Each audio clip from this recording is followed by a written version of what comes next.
In the sacred heat of the beautiful house, the body is prepared for its eternal journey. In the sacred heat of the embalming chamber, eternal secrets were preserved, each organ entrusted to the gods.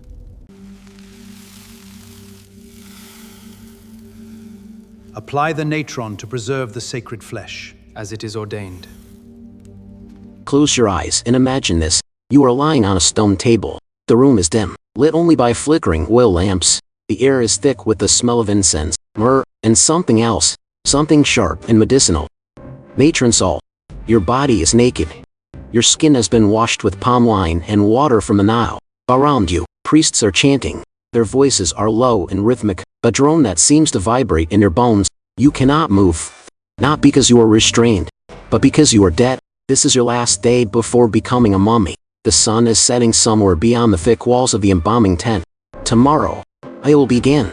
Tomorrow, they will take a sharp obsidian blade and make the first cut along your left flank. They will reach inside your body and remove your lungs, your liver, your stomach, your intestines. They will wash them, dry them, wrap them in linen, and place them in sacred jars. They will pull your brain out through your nose with a long bronze hook, your heart, the seat of your soul, the center of your being. They will leave inside you. You will need it for the judgment to come. But tonight, you are still whole. Tonight, the last sunset of your mortal existence paints the sky in shades of gold and crimson. Tonight, you wait. This is not a horror story. This is not a fantasy. This is the most sacred, most elaborate, most expensive ritual of death ever devised by human beings. The ancient Egyptian art of mummification. For over 3,000 years, the Egyptians perfected the science of preserving the dead. They believed that the body was the house of the soul. If the body decayed, the soul would be lost forever, wandering in darkness, unable to reach the field of reeds, the paradise that awaited the righteous. So they built an industry of immortality, an industry that employed thousands of priests, embalmers, artisans, and laborers, an industry that transformed death from an ending into a beginning. Today, we are going to walk through every step of that final day. We are going to witness, in vivid and unflinching detail, exactly what happened to a human body on its last day before becoming a mummy. We are going to meet the priests who performed the rituals, the embalmers who wielded the knives, the scribes who recorded every step, and we are going to understand, perhaps for the first time, what the ancient Egyptians truly believed about death, the soul, and the afterlife. This is not a story for the faint of heart, but it is a story that will change the way you think about life, death, and what comes after. The place where mummification happened was called the Pernefer, the house of beauty, or the Waybit, the place of purification. It was not a dark, hidden dungeon. It was a purpose-built facility, often located on the west bank of the Nile, the side of the setting sun, the land of the dead. The west bank was where the tombs were. It was where the pyramids rose against the desert sky. It was the domain of Osiris, the god of the dead, the lord of the underworld. The embalming place was usually a tented structure or a mud brick building, designed to be temporary and functional. It had to be close to the river, because water was essential to the process. It had to have good ventilation, because the work was messy and the smell, despite the incense, was overwhelming. And it had to be secure, because the bodies of the wealthy and powerful were brought here, along with their grave goods, their jewelry, their amulets. The embalming place was a noisy, smelly, sacred factory of death. The embalming team was led by a man known as the overseer of the mysteries.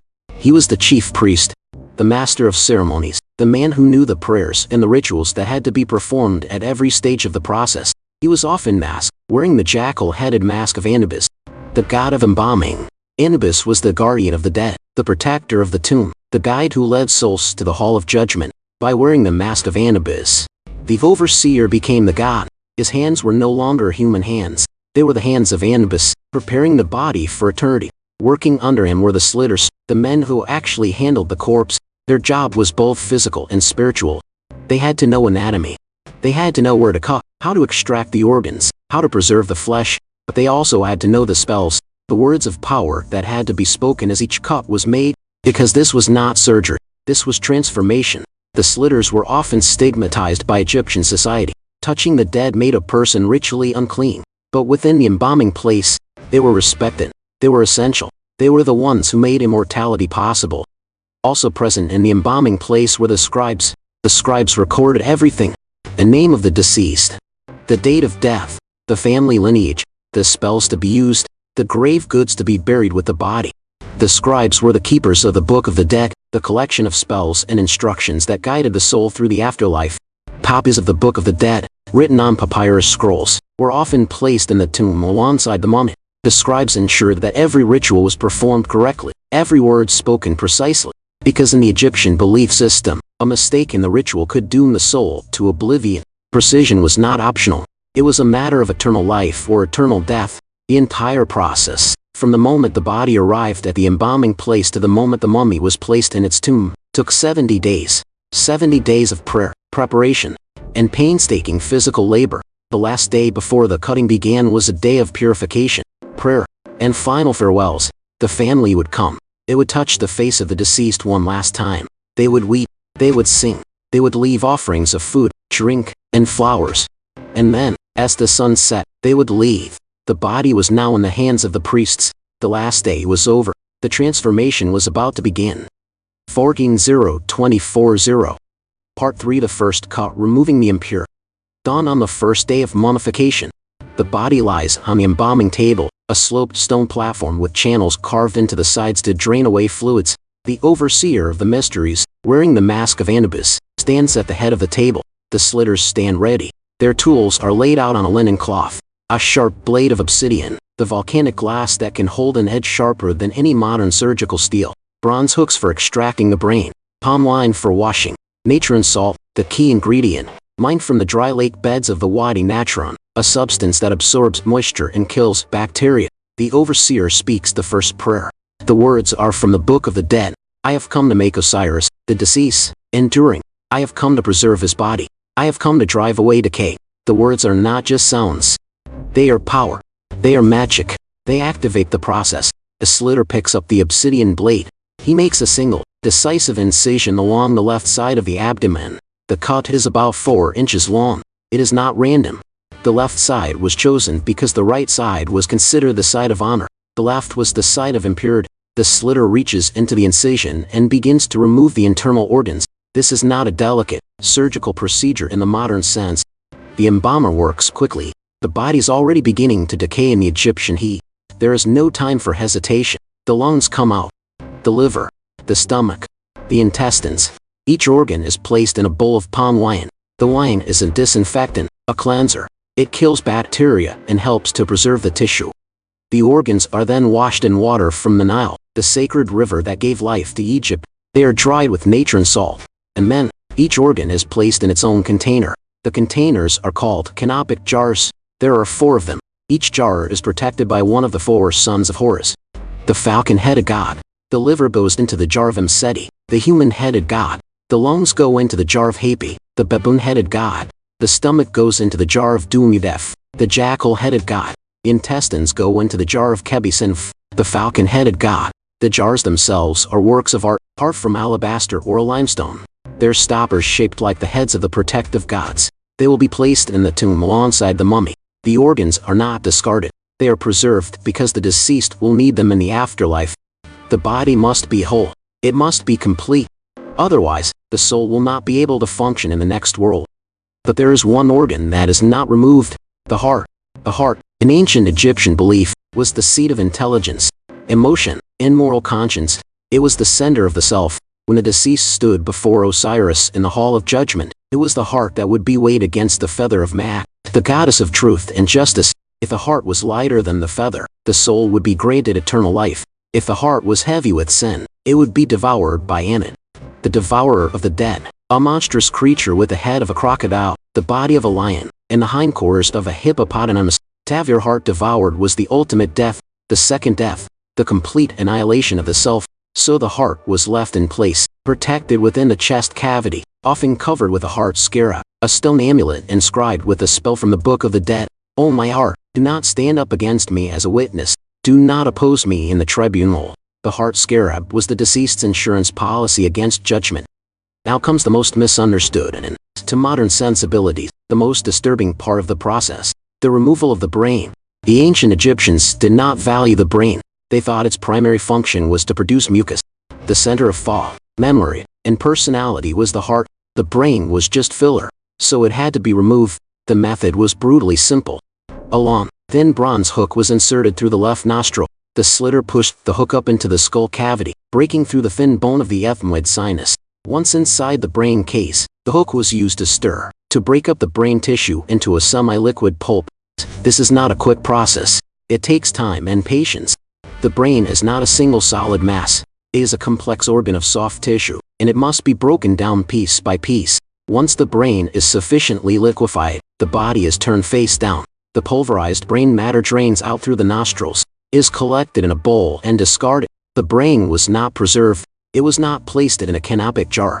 It was thrown away. To the Egyptians, it was worthless. The skull cavity was then rinsed with palm wine and packed with resin-soaked linen or sometimes with molten resin that hardened into a solid mass. The face of the deceased was carefully restored to its natural shape. The nostrils might be plugged with small rolls of linen. The mouth might be closed with resin or wax. The goal was to make the deceased look as lifelike as possible. The body was not a gruesome artifact. It was the eternal house of the soul, and it had to be beautiful. The modern perception of mummification as a horrific, gory process misses the point entirely. To the ancient Egyptians, this was an act of profound love and respect. The family of the deceased paid enormous sums of money, often the equivalent of a year's wages or more, to ensure that their loved one would be properly prepared for the afterlife. The priests and embalmers were not ghouls. They were skilled professionals performing a sacred duty. They were giving the gift of eternal life. The removal of the organs, the draining of the brain, the packing of the body with natron, all of this was done with reverence, with prayer, with the belief that every action was a step towards resurrection. The soul of the deceased, the ba, was believed to hover near the body during the embalming process, watching, waiting, longing to be reunited with its physical form. The prayers and spells spoken by the priests were meant to comfort the ba, to guide it, to reassure it that the separation from the body was temporary. The body would be restored, the ba would return, and the deceased would live again. That the internal organs removed and the brain extracted, the body cavity was thoroughly washed with palm wine and water. Then came the most critical phase of the physical preservation process, dehydration. The enemy of preservation is moisture. Water breeds bacteria. Bacteria cause decay. To stop decay, you must remove every drop of moisture from the body. The Egyptians achieved this with natron, a naturally occurring mixture of sodium carbonate, sodium bicarbonate, sodium chloride, and sodium sulfate. Natron is a powerful desiccant. It pulls moisture out of organic material through osmosis. It also has antibacterial properties. It was the key to Egyptian mummification. The body was completely covered in dry natron salt. The embalmers packed natron into the empty body cavity, into every crevice and opening. They piled natron around the body, covering it entirely. The body lay in the natron for 40 days. 40 days of slow, steady dehydration. The natron absorbed the water content of the tissues. It turned the skin leathery and dark. It shrank the muscles. It preserved the basic shape of the body while transforming its substance. The body lost up to 75% of its original weight. By the end of the 40 days, it was no longer a corpse in the ordinary sense. It was something new, but desiccated, preserved, permanent shell, ready to be wrapped and prepared for eternity. The 40-day period was not just about physical preservation. It was also a period of ritual mourning and spiritual transformation. The number 40 had symbolic significance in Egyptian religion. It represented a period of transition, of change, of movement from one state to another. While the body lay in the natron, the family of the deceased observed mourning rituals. They abstained from certain foods. They wore simple clothing. They visited the embalming place to offer prayers and make offerings. The priests continued their chants and rituals, reciting the spells that would protect the body and guide the soul through the dangers of the underworld. The atmosphere in the embalming place during these 40 days was one of hushed, intense, focused devotion. Every person involved understood that they were participating in a cosmic drama. The death and resurrection of Osiris. Osiris, the great god, had been killed by his jealous brother Set. His body had been cut into pieces and scattered across Egypt. His wife, Isis, had gathered the pieces, reassembled them, and used her magic to restore Osiris to life. Every mummification was a reenactment of this myth. The deceased was Osiris. The priests were Isis and Anubis. The embalming process was the gathering of the scattered pieces, the restoration of the broken body, the preparation for rebirth. The 40 days in natron were the time of waiting, the time in the underworld, the time between death and resurrection. After 40 days, the body was removed from the natron. It was dried, shrunken, leathered, but intact. the basic shape of the person was still recognizable. The face, though darkened and drawn, still held the features of the deceased. The body was carefully cleaned. The natron was brushed away. The temporary packing was removed from the body cavity. The cavity was then stuffed with clean linen, sawdust, or even lichen, to restore the body's original shape. The incision on the left flank was sometimes sewn closed, or covered with a metal or wax plate engraved with the Eye of Horus, a symbol of protection and healing. The skin was anointed with oils and resins, frankincense, myrrh, cedar oil. These were expensive, imported substances, worth their weight in gold. They were not just perfumes. They were sacred substances, associated with the gods, believed to have preservative and protective property. They filled the air of the embalming place with a rich, heavy, intoxicating scent. The scent of eternity. Then came the wrapping. The wrapping was the most time-consuming, most expensive, and most richly complex part of the entire process.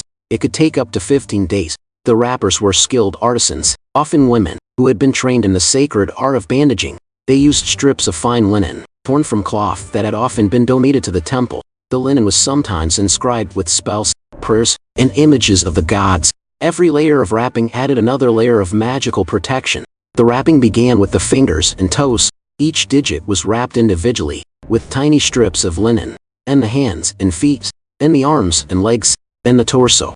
Finally, the head. As the wrappers were, they placed amulets between the layers of linen.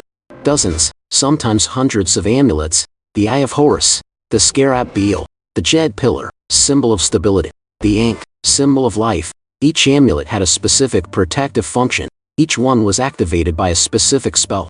The overseer of the mysteries supervised the wrapping, reciting the necessary prayers as each layer was applied. The most critical amulet was the heart scarab, placed directly over the heart. The spell inscribed on the back of the scarab was the plea to the heart not to betray its owner in the hall of judgment. Without this amulet, the deceased risked annihilation. The wrapping was not just about protection, it was also about transformation. The wrapped body was no longer the mortal remains of a human being. It was becoming a mummy, a divine image. The layers of linen were the bandages of Osiris. The wrapped figure, with its arms crossed over its chest or placed at its sides, was a representation of the resurrected god. The final layer of wrapping was often a shroud, a large sheet of linen that covered the entire body. The shroud might be painted with the image of Osiris, or with scenes from the Book of the Dead. The face of the mummy was covered with a mask. The mask was the most important single object in the entire burial. It was the face the deceased would wear for eternity. For the pharaohs and the high nobility, the mask was made of solid gold, inlaid with lapis lazuli, turquoise, and carnelian. The golden mask of Tutankhamun is the most famous example. For those of lesser wealth, the mask might be made of cartonnage, layers of linen or papyrus stiffened with plaster, painted with the idealized features of the deceased. The mask was not a portrait in the modern sense. It was an idealized, perfected version of the deceased. Beautiful, serene, a face fit for the company of the gods. The mask was the final touch. The mummy was complete. The mummy was now physically complete, but it was not yet alive. In the Egyptian belief system, the mummy was a magical object, a vessel waiting to be activated. The activation ceremony was called the opening of the mouth. It was one of the most important rituals in the entire funerary process. Without it, the mummy could not see, hear, breathe, or speak in the afterlife. It was a dead thing in a box. The opening of the mouth ceremony was usually performed at the entrance to the tomb. Just before the mummy was placed inside, the mummy was stood upright, held by priests. The overseer of the mysteries, still wearing the mask of Anubis, approached the mummy carrying a set of sacred tools. An adze, a carpenter's tool, a chisel, or a ritual knife. These were the tools that had been used to carve the statues of the gods in the temple. The same tools would now be used to bring the mummy to life. The overseer touched the mouth of the mummy with the adze. He spoke the words of power. I open your mouth for you. I open your eyes for you. I open your ears for you. You shall see with your eyes. You shall hear with your ears. You shall speak with your mouth. You shall eat with your mouth. Each touch of the tool activated a different sense. Sight, hearing, speech, taste. The mummy was now, in the eyes of the Egyptians, a living being, not in the physical sense, but in the spiritual sense. It was a transfigured spirit, capable of receiving offerings, of enjoying the pleasures of the afterlife, of communing with the gods. The opening of the mouth ceremony was accompanied by feasting, music, and dancing. The family of the deceased, who had mourned for 70 days, now celebrated. Their loved one had been reborn. The transformation was complete. The mummy was carried into the tomb and placed in its sarcophagus. The sarcophagus was a massive stone coffin, often carved with protective spells and images of the gods. Inside the sarcophagus, the mummy lay in a series of nested coffins, each one more ornate than the last. The innermost coffin was often made of precious wood or solid gold, shaped to the contours of the wrapped body. The tomb was then sealed. The entrance was blocked with stones and rubble. The priests performed a final ritual to purify the tomb. Then they left. The deceased was alone in the darkness with the grave goods, the food, the furniture, the statues of servants, the models of boats and granaries, everything they would need for their eternal life. The Book of the Dead lay beside the mummy or inscribed on the walls of the tomb, provided the spells and instructions for navigating the underworld. The journey was just beginning.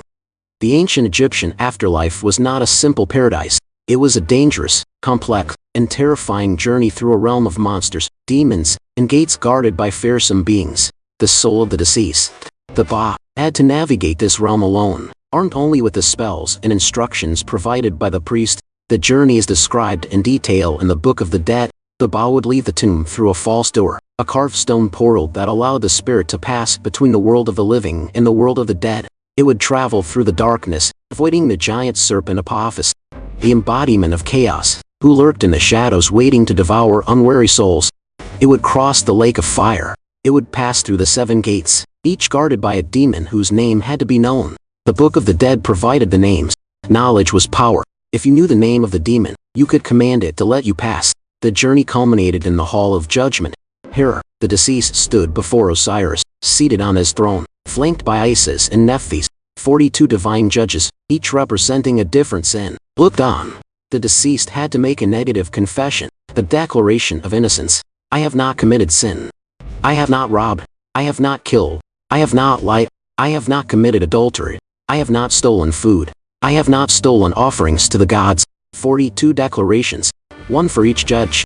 If any of the declarations were false, if the deceased had committed sins that had not been absolved, the heart would weigh heavy. Then came the weighing of the heart. The heart was placed on one pan of a great golden scale.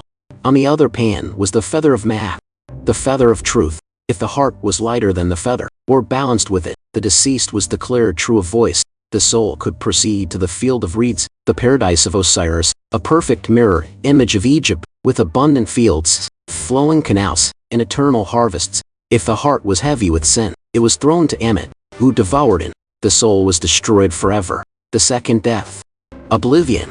This was the fate that every Egyptian feared above all else. The entire 70-day process of mummification, the prayers, the spells, the amulets, the opening of the mouth, all of it was preparation for this single, decisive moment. The moment when the heart was weighed, the moment when eternity was won or lost. For over 3,000 years, the Egyptians buried their dead in the desert, in rock-cut tombs, in pyramids. And then, gradually, the practice of mummification faded. The last Egyptian mummies were made during the Roman period, around the 4th century AD. The old religion died. The temples were abandoned. The tombs were forgotten. The desert sands covered everything. For a century, the mummies lay undisturbed. The explorers came. The treasure hunters. The archaeologists. The tourists. They broke into the tombs. Driven by curiosity, greed, and a hunger for the past, they found the mummies. Thousands of them. Wrapped in linen. Enclosed in coffins. Staring up at them with painted eyes from golden masks. The Victorian era was obsessed with mummies. Mummy unwrapping parties were a fashionable entertainment among the British elite. A mummy would be brought from Egypt, and a group of guests would gather in a drawing room to watch as the ancient wrappings were cut away. The body, preserved for thousands of years, would be exposed to the air and the light for the first time since the priests had sealed the tomb. The skin, darkened and leathery, was touched by gloved fingers. The hair, still intact, was examined. The amulets, hidden between the layers of linen, were plucked out and passed around. The mummy was a curiosity, an artifact, a thing. The human being who had lived and died and been prepared so carefully for eternity was forgotten. Modern archaeology has changed all that. Today, we treat mummies with respect. We study them with CT scanners and DNA analysis. We learn from them. They teach us about ancient diseases, about diet, about the environment. They are time travelers, carrying the physical record of their lives in their bones and tissues. The mummy of Tutankhamun, discovered by Howard Carter in 1922, remains the most famous archaeological find in history. the solid gold mass, the nested coffins, the treasure-stuffed chambers, these have become the defining images of ancient Egypt. But Tutankhamun was a minor king, a boy who died at 19. His tomb was modest by pharaonic standards. The tombs of the great pharaohs, Ramesses the Great, Seti I, were far more magnificent, but they were looted centuries ago. The mummies of many of the great pharaohs were found not in their original tombs, but in a cache, a secret hiding place where priests had gathered them centuries after their burials to protect them from tomb robbers. Even in death, the pharaohs could not escape the greed of the living. The last Egyptian mummy was made sometime around 400 AD. The old ways had been dying for centuries. Christianity had spread across Egypt. The temples of the old gods were closed. The priests were dispersed. The knowledge of the embalming arts, passed down through generations for 3,000 years, was lost. No one remembers the exact words of the spells. No one knows the precise mixture of the natron. No one can carve the canopic jars or recite the opening of the mouth with the original intonation. The world's longest continuous religious tradition was severed. The mummies that remain, the thousands of them in museums around the world, are silent witnesses to a vanished world. A world where death was not the end. A world where the body was a sacred vessel, to be preserved at all costs. A world where the journey to paradise required a map, a passport, and a heart light as a feather. We look at the mummies now, and we see something alien and a little frightening. The shrunken faces, the crossed arms, the painted masks. We see artifacts. The Egyptians saw their loved ones. They saw the faces of their mothers, their fathers, their children, prepared for a journey that would last forever. They believe, with absolute, unshakable conviction, that the rituals they performed were working. That the souls of the dead were watching them, grateful for their care, waiting to be reunited with their perfected bodies in the field of reeds. We have lost that belief. We have gained science, medicine, a clearer understanding of the physical world, but we have lost the certainty that the Egyptians had, the certainty that death is not an ending, the certainty that love, expressed through ritual and care, can conquer the grave. The last day before becoming a mummy was a day of transition, the boundary between the living and the dead, the moment when a human being became something more. The family weeping at the door of the embalming place, the priests chanting in the lamplight, the body, washed and anointed, waiting for the knife, the soul, hovering unseen, beginning its long journey. It was a day of sorrow, of hope, of magic. It was a day that happened millions of times, for generation after generation, over 3,000 years of Egyptian civilization. And now, it is a day that no one will ever witness again. The last mummy has been made. The last words of the Book of the Dead have been spoken. The last heart has been weighed against the feather. All that remains are the bodies, the tombs, the artifacts, and the question that they pose to us, across the centuries. What do we believe about death? What do we believe about the soul? What are we doing to prepare for the journey that awaits us all? So here we are, at the end of our journey through the last day before becoming a mummy. We have walked through the perfumed darkness of the embalming tent. We have heard the chanting of the priests. We have felt the cold stone of the embalming cable. We have seen the obsidian blade, the bronze hook, the jars of natron. We have watched as the body was empty, tried, wrapped, and transformed. We have stood at the door of the tomb and listened to the words of the opening of the mouth. We have followed the bow on its journey through the underworld, through the gates and the demons, to the hall of judgment, where the heart was weighed and eternity was granted or denied. And we have emerged, blinking, into the light of the modern world, where mummies of our museum exhibits and the old gods are silent. What do we take away from this journey? Perhaps the sense of humility. The Egyptians were not primitive or superstitious. They were sophisticated, intelligent, deeply spiritual people who devoted enormous resources to answering the most fundamental human question: what happens when we die? Their answer was elaborate, costly, and, to modern eyes, strange, but it was an answer that gave meaning to their lives. It guided their action. It shaped their society. It produced some of the most beautiful and enduring art in human history. The mummies are not just dead bodies. They are love letters to eternity. They are the physical expression of a hope that refuses to die. The hope that death is not the end. The hope that the soul endures. The hope that we will see our loved ones again. That hope is still with us. It wears different clothes now. It speaks different languages. But it is the same hope that lit the lamps in the embalming tents of ancient Egypt. The same hope that whispers in the darkness of every human heart. The mummies are still here. They are waiting. And their silence is full of answers. Thank you for watching. If you made it to the end, leave a comment. Tell me what you think. Would you want to be mummified? Like, subscribe, and share this video with someone who needs to hear this story. The dead of Egypt are watching, and they have not forgotten how to speak.